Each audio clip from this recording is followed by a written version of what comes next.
C'est la saison des résultats financiers à la Bourse de Toronto, comme un peu on voit aussi à Wall Street. Et aujourd'hui, ben, des grandes banques canadiennes, notre Big Six à nous, hein, nos six magnifiques, peut-être même sept, non, je pense six. Et on a eu des résultats financiers. Donc, on va faire le tour un peu rapidement des grandes banques canadiennes. Là, je regarde la Banque Scotia qui, oui, a épaté la galerie. Le titre de la Banque Scotia a monté aujourd'hui. Quand vous regardez un peu les résultats, monte de 0,5 quand même, 111,57 $. C'est un titre qui, là, un an, était à quoi, là? 72 $. Mais si on le prend en début d'année, on était à 102. On dit à 111 quand même. Bon, la Scotia, ça va bien.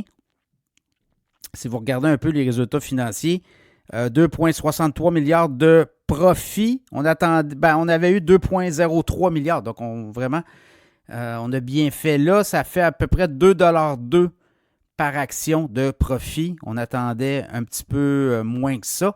On avait eu 1,54 $ sur le même trimestre correspondant. On a ajouté également, on a augmenté le dividende, 1,14 $ par trimestre par action détenue. On était à 1,10 $.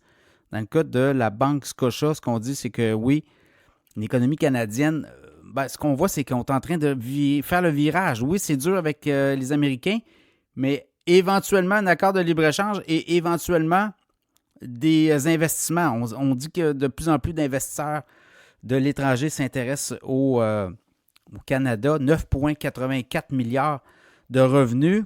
C'était 9,08 milliards sur le trimestre correspondant. Donc, ça a fait en sorte que, oui, la Banque Scotia a fait beaucoup mieux. Et là, je regarde les dotations pour perte sur créance. On se met de l'argent de côté au cas où. Là. On a mis 1,22 milliard de côté. On était à 1,4 milliard voilà un an. Donc, voyez-vous, on est quand même confiant là, qu'on est en train de passer à travers un processus. Donc, cette banque-là va très bien, Banque Scotia. Après ça, je regarde BMO aussi. BMO, 2,63 milliards de revenus. Le même trimestre, on avait 1,96, 3,53 $ de profit par action.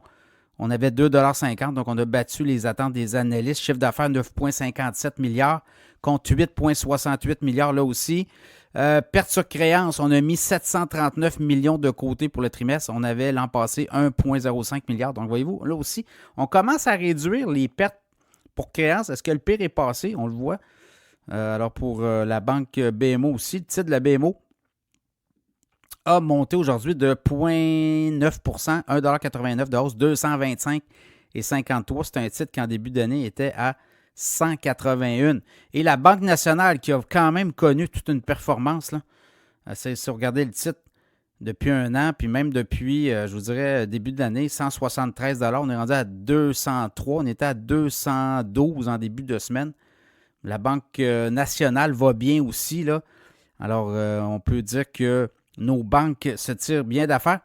Si vous regardez au niveau des profits, puis au niveau des, voyez-vous, là, les profits, c'est 1,2 milliard pour les 3 derniers mois. C'est en hausse de 38 % par rapport au même trimestre, quand même. Bénéfice par action, 3,23 $. On attendait 3,13 $. Donc, pour la Banque nationale, bien, les affaires vont bien aussi. C'est que là, je pense, quand vous regardez le ratio court-bénéfice, très élevé par rapport au comparatif les autres. C'est pour ça que certains analystes disaient peut-être qu'il y en a qui vont prendre le profit. Là. On a vu ça aussi. Le titre aujourd'hui de la Banque nationale a baissé de 4 %, 8,50 $. Mais quand même, il a beaucoup progressé. C'est peut-être ça, là, on va revenir sur terre un peu. Donc voilà, nos banques sont en forme. Et là, je regarde Banque Royale, Banque TD, Banque CBC demain. Donc, on pourrait avoir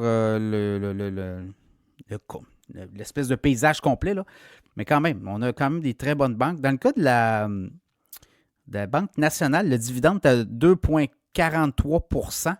La BMO, le dividende est à 2,96 %. Puis dans le cas de la Banque Scotia, le dividende est à 3,94 %. Voilà.